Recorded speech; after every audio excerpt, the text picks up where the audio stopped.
Pemirsa, konflik antara Amerika Serikat dengan Spanyol semakin memanas. Presiden Amerika Serikat Donald Trump memutus semua hubungan baik komersial dan resmi dengan Spanyol.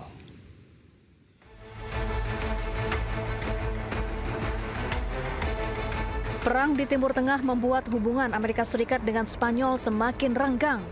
Presiden Amerika Serikat Donald Trump mengambil langkah ekstrim untuk menghentikan semua perdagangan dengan Spanyol. Trump juga mengaku tidak mau ada kunjungan resmi. Langkah ini diambil lantaran Spanyol yang terus menolak meminjamkan pangkalan militernya kepada Amerika Serikat dalam konfliknya dengan Iran. I didn't speak to Spain. Spain is a wasted cause. We don't want to do any trade business with Spain anymore, by the way. I'd like you to cut it off. Spain is a terrible partner in NATO. They don't participate, they don't pay. I don't want anything to do with Spain. Cut off all trade with Spain, please, including visits.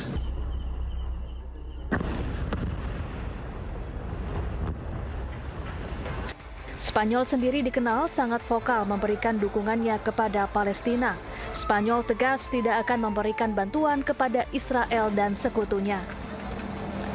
Durante estos últimos días habréis escuchado decir aquello de que España está sola. No. Esos fueron los mismos que nos dijeron cuando reconocimos el Estado de Palestina, que luego fueron todos los demás, que estábamos solos. No, nosotros no estamos solos, somos los primeros. Somos los primeros. Y os digo más. Os digo más. Lo estamos viendo ya. Estamos viendo como muchos otros gobiernos ya se están posicionando en contra de esta guerra. Los que se van a quedar solos son aquellos que defienden lo indefendible. Saat ini Amerika Serikat masih memblokade perairan Iran, sementara Spanyol menolak Amerika Serikat menggunakan dua pangkalannya di bagian selatan yang biasanya digunakan Amerika Serikat untuk mengirim logistik ke Timur Tengah. Meski ditolak masuk New York, namun Perdana Menteri Israel Benjamin Netanyahu menegaskan tetap akan berkunjung ke kota The Big Apple. Sementara itu, Wali Kota New York Zohran Mamdani tegaskan tidak akan menyambut kedatangan penjahat perang.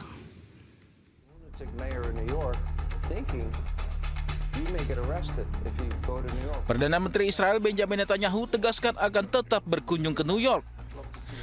Pernyataan ini disampaikan setelah sebelumnya Wali Kota New York Zohran Mamdani menolak kedatangannya. Netanyahu juga mengatakan tidak takut atas ancaman penangkapan dirinya. First of all, I'm going to New York. Yeah. I'd love to see you there when I go to the UN in September. You know, I moved to Florida. Well, you know, you can take a plane. I'll come up, yes. You've come to Washington, so you can go there, but I'm definitely going there. I'm going to speak the truth in front of this, you know, this just hate-spewing elected official who's pitting one group of New Yorkers against the others. He's turning them against New York Jews. I mean, Wali Kota New York Zohran Mamdani pun kembali buka suara. Zohran dengan tegas menyatakan tetap tidak akan menerima kunjungan penjahat perang. And I want to make it very clear that that welcome ends with me. I will not be welcoming Benjamin Netanyahu or any other war criminals when they come to this city. And I do believe that our federal government should join the International Criminal Court and ensure that there is accountability when it comes to crimes against humanity. Sebelumnya, Mahkamah Pidana Internasional mengeluarkan surat perintah penangkapan Netanyahu dan sejumlah pejabat Israel lainnya pada tahun 2024. Perintah tersebut dikeluarkan karena mereka melakukan kejahatan perang terkait operasi militer Israel di Gaza pada Oktober 2023. Para pengunjuk rasa berkumpul di dekat Gedung Putih di Washington DC mengecam kunjungan Perdana Menteri Israel Benjamin Netanyahu dan menuntut agar ia diadili atas tuduhan kejahatan perang.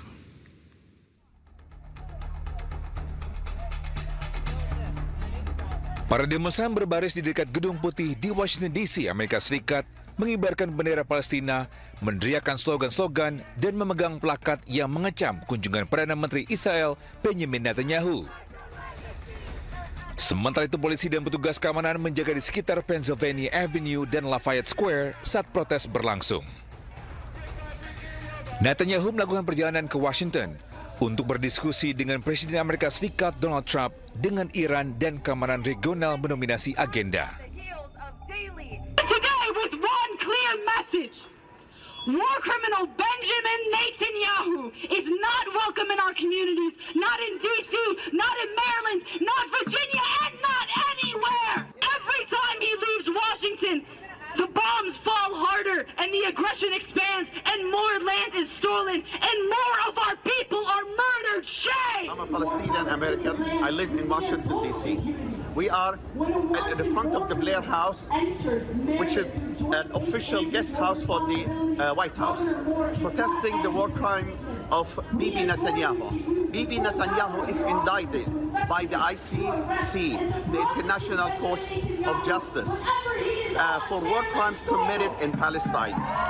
And instead of being prosecuted and going to jail, he's being received in the United States as an official guest of the government.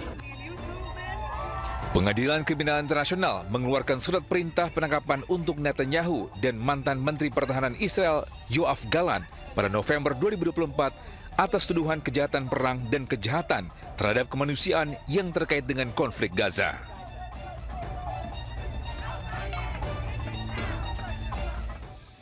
Sementara itu, pemirsa, Israel mengklaim telah menghancurkan lebih dari 1.200 lokasi milik Hezbollah. Lokasi ini termasuk tempat penyimpanan senjata hingga terowongan bawah tanah.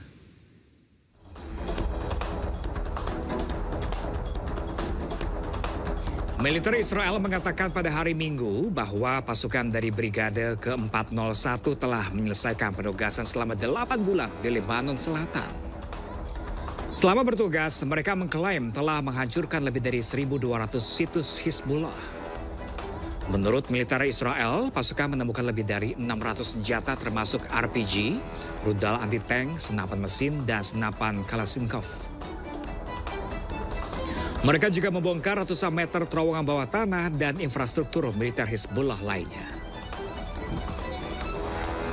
Brigade ke-401 yang dikenal sebagai Brigade Jalur Besi dikerahkan selama pertempuran yang kembali berkobar antara Israel dan Hizbullah di sepanjang perbatasan Israel-Lebanon.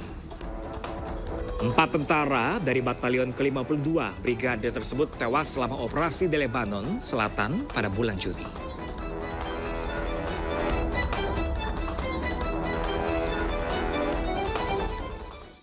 Sementara itu, pemirsa, serangkaian ledakan mengguncang wilayah Nabatiyah, Lebanon Selatan di tengah meningkatnya ketegangan perbatasan Israel-Lebanon.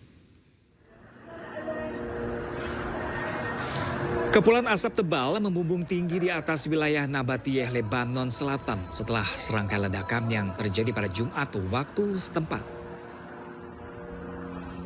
Rekaman video juga menunjukkan drone berputar di atas lokasi tak lama setelah insiden. Media Lebanon melaporkan pasukan pertahanan Israel atau IDF melancarkan serangan yang mereka sebut sebagai ledakan besar di kawasan Tebnit dan dataran tinggi Ali Al-Tahir. Serangan terjadi beberapa hari menjelang pertemuan delegasi teknis Israel dan Lebanon di Roma yang dijadwalkan membahas implementasi kesepakatan gencatan senjata yang dimediasi Amerika Serikat.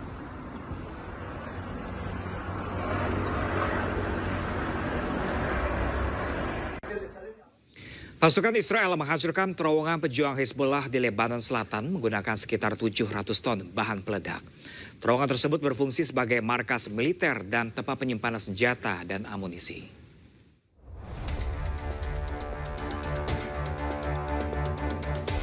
Pasukan militer Israel atau IDF menghancurkan jaringan terowongan pejuang Hizbullah di kawasan pegunungan Beaufort, Lebanon Selatan. Israel menggunakan sekitar 700 ton bahan peledak untuk meluncurkan serangan tersebut. Sebuah rekaman video menunjukkan tentara Israel bergerak melalui terowongan kosong dan memperlihatkan senjata, amunisi, dan peralatan lain yang ditemukan di dalamnya. IDF menyebut pejuang Hizbullah menggunakan lokasi tersebut sebagai markas dan tempat penyimpanan persenjataan militer. Mereka menganggap terowongan tersebut sebagai bagian dari infrastruktur militer yang dianggap sebagai ancaman besar.